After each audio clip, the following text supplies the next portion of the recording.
There's a famous quote by a post-war German pastor that is embossed on the Holocaust Memorial in Boston. It's a quote that I'm sure many of you have heard or seen before, and it goes like this. First, they came for the communists, and I did not speak out because I was not a communist. Then they came for the socialists, and I did not speak out because I was not a socialist. Then they came for the trade unionists, and I did not speak out because I was not a trade unionist. Then they came for the Jews, and I did not speak out because I was not a Jew. Then they came for me, and there was no one left to speak out for me. It's a haunting quote. Haunting because it speaks so mournfully with the shame and guilt of hindsight. Look what happened while I was watching. Look what happened while I did nothing. But it's also haunting because it speaks so honestly and frustratingly to the selfishness of the individual response. You could also read, they came and I didn't care. They came again and I didn't care. They kept coming and it didn't bother me at all until it was about me. And the most disheartening part of all is that this quote is actually a poetic interpretation of a sermon this pastor made after the war was over, where the message is actually one of a communal we rather than an I. So the actual sermon reads, they came for the communists and we did nothing. They came for the Jews and we did nothing. They came for us and nobody was left to speak out. In the singular, the confession is damning. In the communal, it's downright depressing. Because it means that the selfishness is something more than an isolated incident. It's not selfishness on an individual level. It's selfishness that is pervasive at best and at worst, intrinsic, built into who we are as people. And if the latter is the case, then it puts us in an incredibly challenging position because it forces us to acknowledge that living Jewish lives, that is, lives of ethics, compassion, and a genuine concern for others, is unnatural, that it requires us to swim against the current of our biological and evolutionary stream. It means that being good, being kind, being just, being empathetic takes real work. It means going beyond what it means to be human. Our Torah sets this up in a beautifully illustrative way as we read Parashat Noach this week, where we're introduced to a new paradigm of human existence. We remember that the lead up to the story of Noach, just as Addison told us, is relentless human wickedness. God first tries to curb the evil inclination in humankind by limiting their time on earth, to cut their age from hundreds of years to no more than 120, perhaps implying that it is the length of man's stay on this world that can lead to evil. But when that doesn't work, God expresses regret at making humans in the first place, saying that God will wipe them off the face of the earth, undoing the work of creation for the cruelty that it has inflicted on the rest of what was brought into being. But then there's Noach. And we read, V'Noach matzah chen be'enei Hashem, that Noach found favor in God's eyes. And what was his favor? That he loved and cared about his family. That he loved and cared about his family. Before the flood, the derech ha'olam, the normal way of the world, was so selfish that the standard was a self-focus that eliminated even ties to family.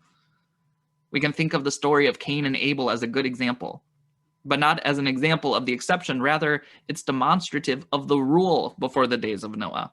That fratricide, that killing our own family members, is not shocking. It's expected.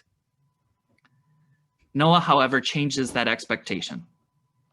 God tells Noah that the plan is to eliminate every other human on earth with the exception of Noah's family, and Noah says, Beseda, okay, if that's what you think is best.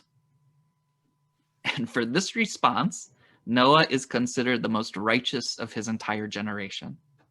This is the one person worth saving. But then something happens. According to the Zohar, God recognizes that there is still hope for humans, a cosmic shift into an optimism that seems pretty unwarranted but becomes the new dream of creation. God realizes that there is so much more further to go with human potential than with Noah. There's hope, a distant and maybe unimaginable hope, but a hope nonetheless, that someday there will be people worthy of Torah, not just worthy of saving, but worthy of Torah, worthy of covenant, worthy of some kind of deeper redemption, because they'll be able to think about strangers, to care about strangers, and some of them who will even be able to love strangers. That's not Noah, although it could have been. But Noah never once protested that the rest of the world would be annihilated. And so according to the Zohar, the flood and the destruction that comes with it is put on his shoulders. It belongs to him, which is why we refer to the flood as Mei Noach, the waters of Noach. But this is why this part of our Torah is so incredibly important, because if left as is, that is to say, if this story became the paragon of righteousness, we as Jews wouldn't exist. We wouldn't exist. Instead, Noah becomes the model of humanity in general.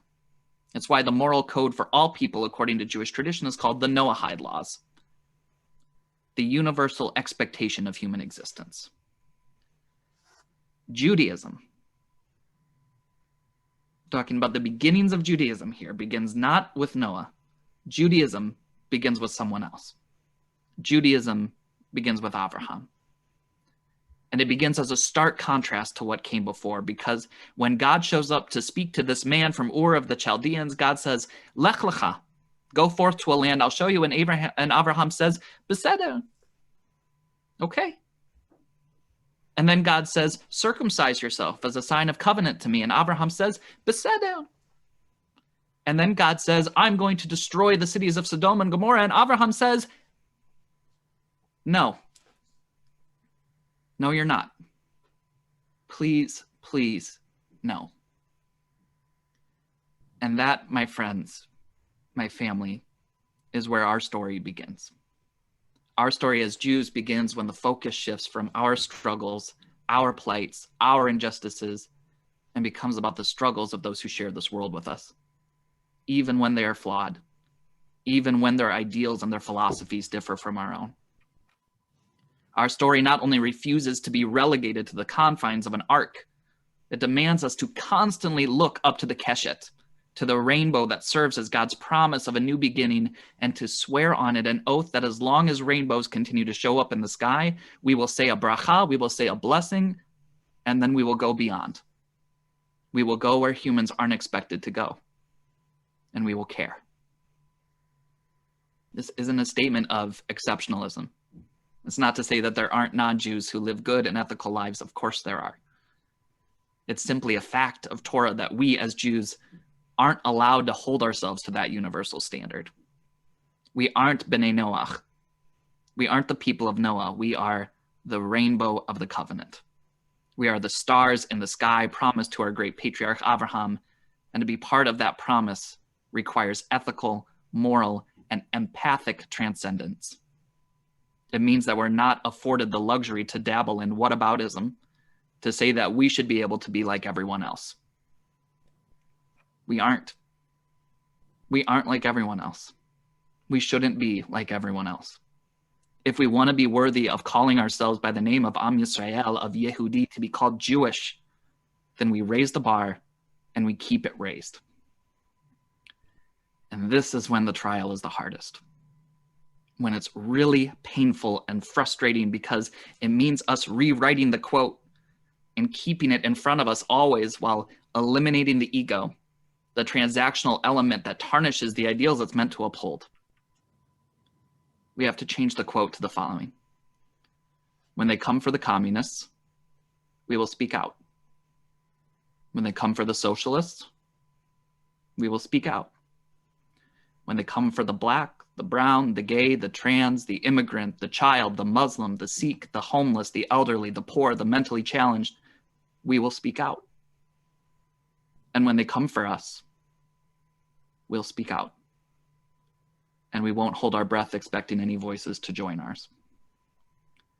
Even if that's unfair, even if that's unjust, and it is. It's unfair and it's unjust. But we'll do so, because we are children of Abraham. who in his stubborn love for the other created a people called the Jews, who in arguing with God for the lives of God's children brought hope back to this world. And so it's hope we'll hold on to. Not the magical hope of anxiously waiting for good, but the hope of action and a deliberate decision to go beyond the self, the ego, and our immediate family, and into the world where care and love is much more complicated and difficult. In a world where the storms rage relentlessly, let's do what is terrifying and difficult, and yet also expected of us. Let's jump out of our ark. Let us uphold our Jewish values by wrestling the current, looking for those who are drowning in the flood. Not so they'll have to repay the debt in the future, but because in this storm, we promised God that we would be the rainbow, not the rain. Shabbat shalom.